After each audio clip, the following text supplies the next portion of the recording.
सुखदेव जैसे परमहंस 7 दिन तक उनके सामने बैठे रहे, जो गोदोहन काल से ज्यादा कहीं टिकने वाले नहीं।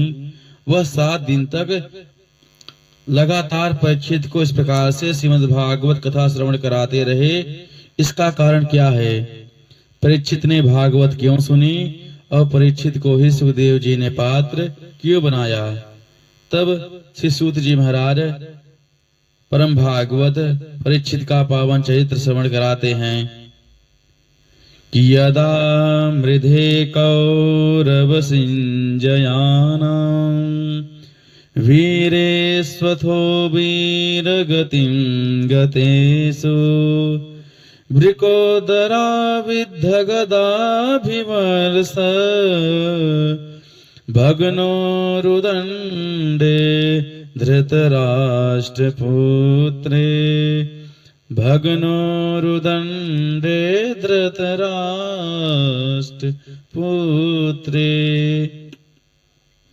सूत जी कहते हैं, ऋषियों, उस समय की बात है कि महाभारत के युद्ध में सभी कौरव मारे गए और पांडवों को विजयसी प्राप्त हुई। अंतिम युद्ध में विशाल भीमसेन की गदा ने दुर्योधन का उर्दंड भेदन कर दिया, जंघा को तोड़ दिया और मूर्छावस्था में दुर्योधन को रणभूमि में छोड़ करके पांडव अपने शिविर में पहुंचे। उस समय एकांत में दुर्योधन के पास अश्वत्थामा आया। कुरुक्षेत्र के भूमि में अनेक सौ बिखरे पड़े हैं। कई हिंसक जीव खाने के लिए झपट रहे हैं। कई गीध आकाश में दृष्टि डाले हुए जहां पर चाहते हैं वहीं जाकर बैठ जाते हैं। कई गिद्ध दुर्योधन का भी मृतदेह समझ करके आते हैं और घायल अवस्था में दुर्योधन उन्हें भगाते भगाते अत्यंत संतप्त हो रहा है। यह दुर्दशा जब अश्वत्थामा ने देखी तो विकल हो गया। दुर्योधन के पास आया और कहता है, मित्र, मैंने तुम्हारा वह वैभव देखा, वह दिव्य साम्राज्य देखा, और आज ऐसे उस महापुरुष की यह हाल, यह दुर्दशा। बताइए मैं आपके लिए क्या कर सकता हूँ? मैंने तुम्हारा नमक खाया है, तुम्हारे बहुत सारे एहसान हैं हम पर। बोलिए तुम्हारी क्या इच्छा है, मैं क्या कर सकता हूँ?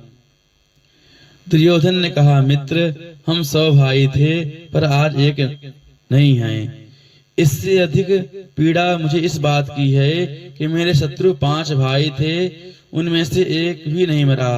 5 के 5 सब जीवित हैं।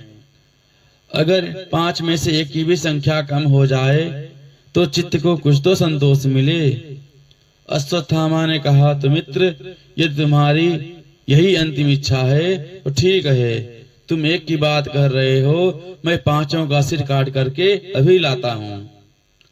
ऐसा करके अश्वत्थामा चल पड़ा और सोचने लगा कि क्या किया जाए।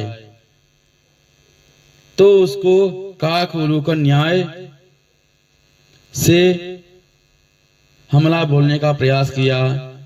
तमाम कौवे एक वृक्ष पर बैठे हुए थे और रात्रि में एक उल्लू ने हमला किया तो सारे कौरव जो कौवे थे वो भाग गए। अकेले एक उल्लू ने सब पर विजय प्राप्त कर ली। यही न्याय अश्वत्थामा को समझ में आया कि पांडव भले सशक्त हैं तो क्या हुआ, मैं अकेला उनसे क्या कर पाऊंगा, इसी विधि से मैं उन पर आक्रमण करूंगा। तो अर्धरात्रि में ही चल पड़ा। पर प्रभु जिसे बचाना चाहें, जो करना चाहें, उनकी इच्छा के सामने किसी की नहीं चलती। वह जो चाहे वही होता है। भगवान आज पांडवों को ही शिविर से बाहर निकाल कर ले गए। चलो भाई, विजय की प्रथम रात्रि है, धूमधाम से उत्सव मनाएंगे। और पांडवों की सोनी सैया पर आकर के द्रौपदी के 5 बेटे आकर सो गए, जो 5 पांडवों के द्वारा ही उत्पन्न हुए थे। सर्वैव महारथाः, सब अपने पिता के समान ही परम पराक्रमी और महारथी थे। रात्रि में जब अश्वत्थामा ने आक्रमण किया तो उन 5 पांडव पुत्रों को ही पांडव समझ लिया और 5 का सिर काट लिया। और प्रसन्न हो गया कि मैं तो सफल हो गया, और पांचों का सिर लेकर के मित्र दुर्योधन के पास आया और कहता है, मित्र दुर्योधन देखो देखो, एक सिर तुम मांग रहे थे, मैं पांचों का सिर लाया हूँ। दुर्योधन भी प्रसन्न हो गया, परंतु जब गौर से देखा तो पहचान गया, और पहचानते ही दुर्योधन बहुत दुखी हो गया और कहता है, अरे सत्थामा, ये पांडव नहीं, ये पांडव पुत्र हैं। इन्हें मारकर तुमने मेरे वंश में पानी देने वाला भी नहीं छोड़ा। इनसे मेरा क्या बैर? मेरा जो बैर था वो पांडवों से था, ना कि पांडव पुत्रों से। अंतगत दुर्योधन बेचारा बहुत घबराया और उसका भी प्राणांत हो गया। पर अश्वत्थामा अब बहुत घबराया कि यदि पांडव जीवित हैं तो वह मुझे नहीं छोड़ेंगे। उधर जब प्रातः काल द्रौपदी को इस घटना का पता चला तो अत्यंत चीत्कार कर उठी, छाती पीट पीट कर विलाप करने लगी। माता शिशूनां निधनं सुतानां निशम्य घोरं परितप्यमाना तदा रुरध्वास्पकलाकुलाक्षी तान् सान्त्वयन्नाह किरीटमाली। वृंदावन बिहारी लाल की जय।